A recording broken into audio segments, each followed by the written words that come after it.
Hola guys, dito na natin ngayon dito sa Pilipinas. Ngayon na tayo mag-update. Kaya nagkakape tayo kasi today magka-carwash tayo. Namiss ko yung carwash guys. Ang tagal na, 13 years hindi tayo mag-carwash. So carwash tayo today. Pero kape-kape muna tayo. Saan dito yung mainit dahil?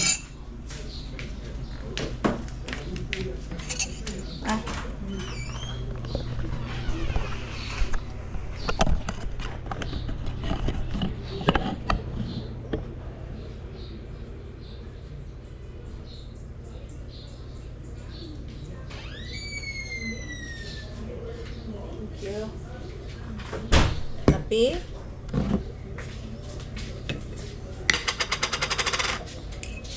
Hindi naman sana ako nagkakape pero today try natin magkape. Ito yung nainit ko na ito. Kakanin? Ayaw. Hindi ako kumakain ng kakanin. Ikaw na, magkape na. Kanin ka na lang. Mamaya na. So yan. Ha? Hindi. So yan ang kape natin. And I will be the car wash girl today. Today is a car wash girl tayo guys. Let's do this.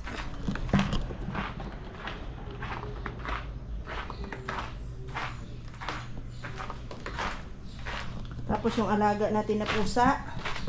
Tignan niyo yung alaga natin na pusa oh. Andyan yung anak ko. Hello! What? What?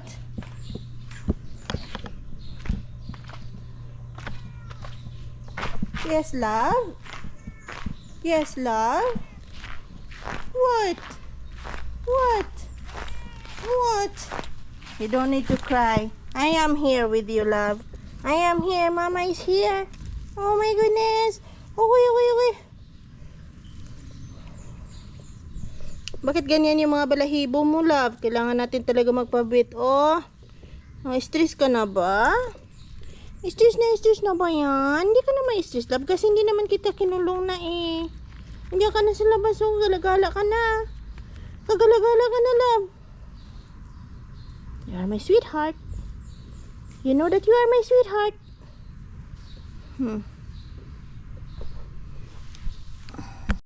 So yun guys, I am the car wash girl for now. Akala nyo hindi ako marunong mag-car wash. Marunong tayo mag-car wash guys. See?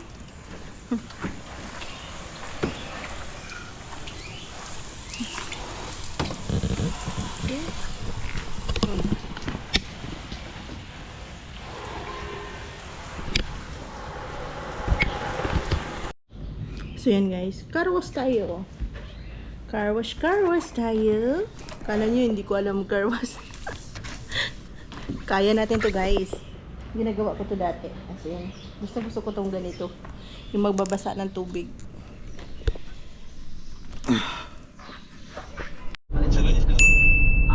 Sige, sinabi mo na kay Banji, daan ako.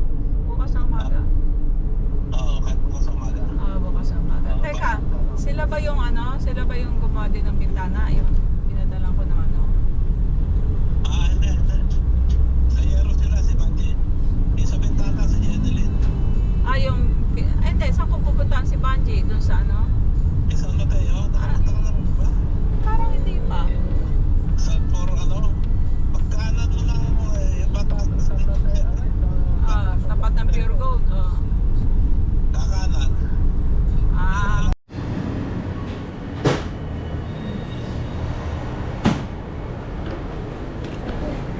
So yun guys, nakarating tayo ng Batangas. Sa laag na to. Nakakamiss to.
May may fish dahon.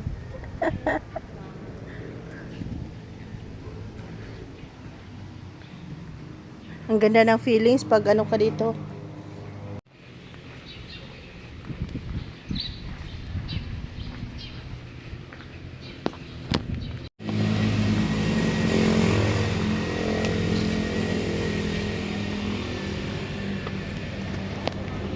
Bakit puti yung bahay? At Sara po, ma'am. Honeycomb po. Ah, Puti. Ang puti. honeycomb. Hindi po pwede ang sobrang itim kasi makunat po, matigas. Opa, may maitim naman po. Ito naman po, ayan o. Makikita nyo po, sarado po siya, hindi po putas-putas. Ibig sabihin po, may laman po siya. Ito po ma'am, may pre-taste ako. Pwede nyo pong tikman yung... Ano te? Real? I think it's real te.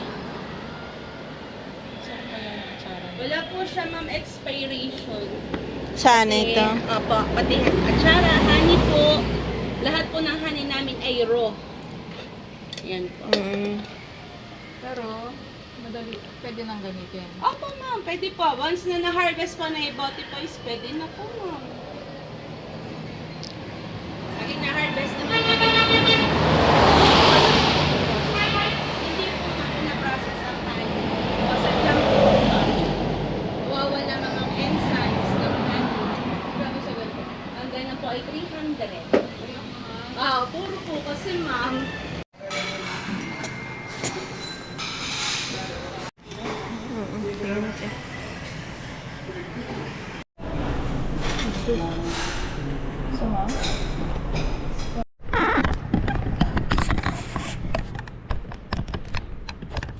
Hi guys! So welcome back to our channel. Nandito ako ngayon sa kubo ng madam ko. So since dumating ako guys ng 19. Ano ito? Bakit ayaw? Okay. So since dumating ako nung 19 guys, hindi ako nakapagsalita. Ano bang nangyari nung day na yon? Nagkapag-video lang ako ng konti, but most of the time talaga busy. So simulan natin doon sa paghatid sa akin sa airport na kaibigan ko. Mga kaibigan ko, hinatid nila ako. It was really ano ba yun? Magulo kasi may mga tayo may mga violation tayo na nagawa. I mean, yeah. Sumubra yung luggage ko. So, ang ginawa namin, lahat ng mga bibigat sinauli ko, or yung iba naman, inano ko guys, sinuksok ko lahat sa hand carry ko, kasi ang hand carry pala hindi siya tinitimbang. So, yung mga naka-check-in lang talaga yung tinimbang. So, nagawa naman ng paraan yung iba na ibalik ko sa Muscat, yung iba naman na idala ko. So, yun po ang nangyayari, and hindi ho talaga ako nakapag summary o nakapagkuha ng video kasi sobrang busy talaga guys. Lahat ng kamay ko walang bakante. So, but I was able to manage to fly that day and reach in the Philippines. So nung paglapag ko guys, anyway, nung nandun pa ako sa 'di ba dapat emotional ka kasi nga 'di ba nakauwi ka na sa bansa mo, but I don't feel anything like I'm not excited to be in the Philippines. I'm also not looking back in Oman. I was just siguro dahil sa lutang ako guys, siguro ganun talaga nangyayari at wala akong naramdaman ba during that time. So when I reached exactly na around 11 o'clock in the morning on 19th, wala lang, normal lang. So ito na ang pangyayari na alam ko na talaga na nandito na talaga ako sa Pilipinas, kasi nung paglapag sa Pilipinas, I was surprised na bumili ako ng a bottle of water worth of 60, and no, I think 40 or 60, na dati 10 lang yun.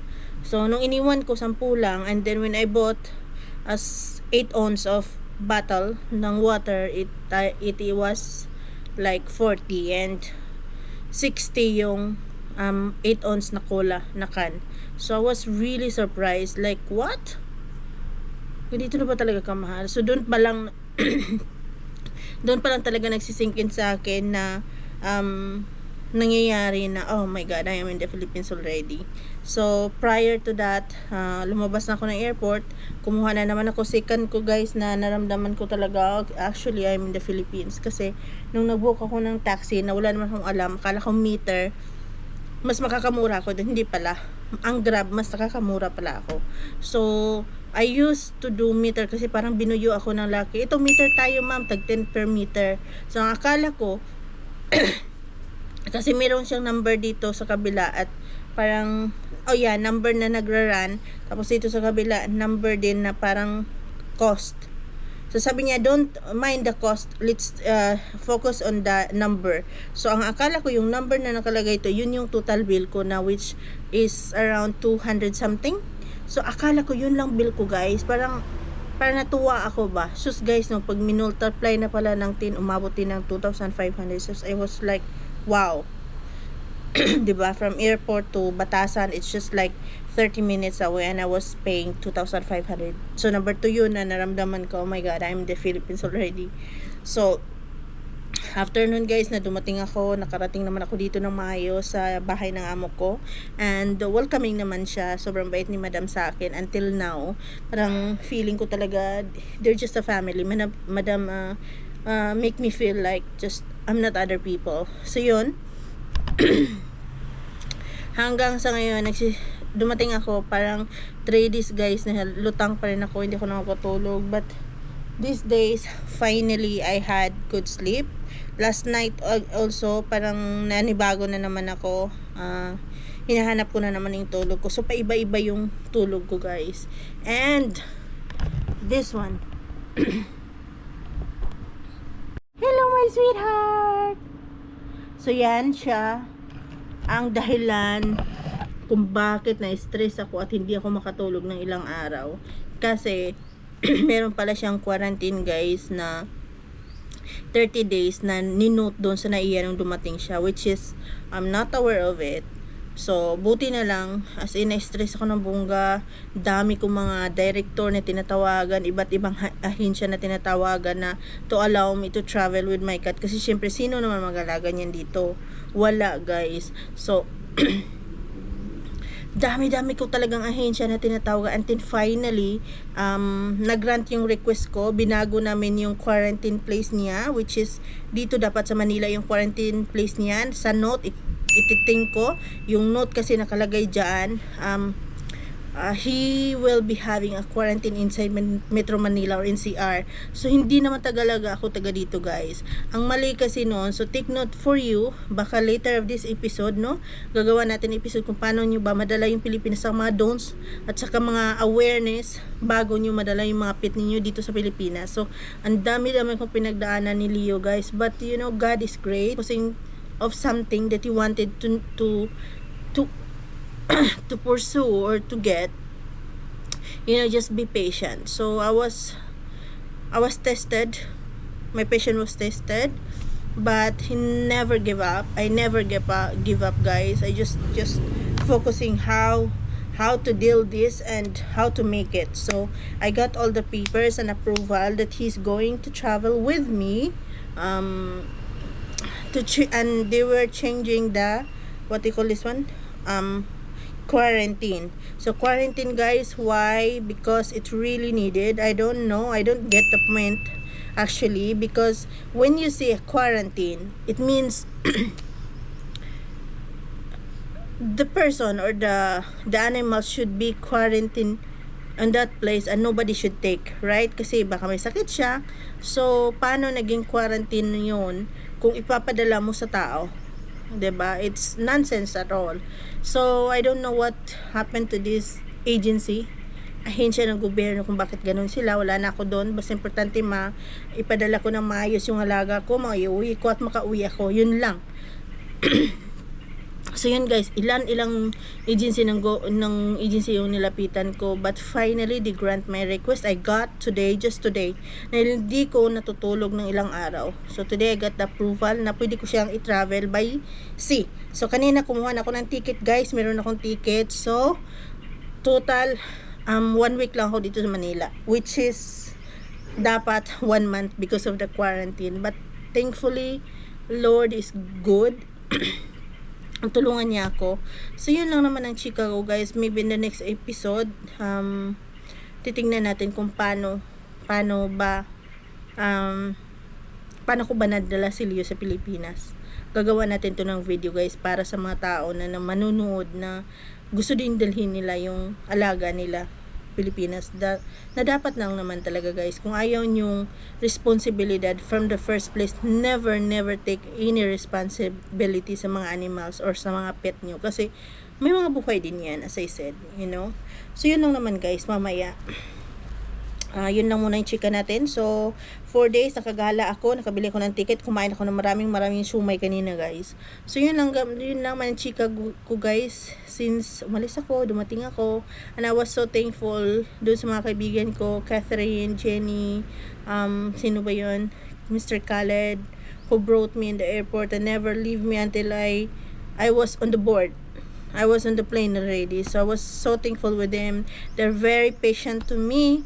And actually, tinulungan nila kung paano maayos yung mga baggage ko. So thank you guys, and hopefully I will see you again. Hopefully. So yun lang naman guys. I'll see you in the next episode.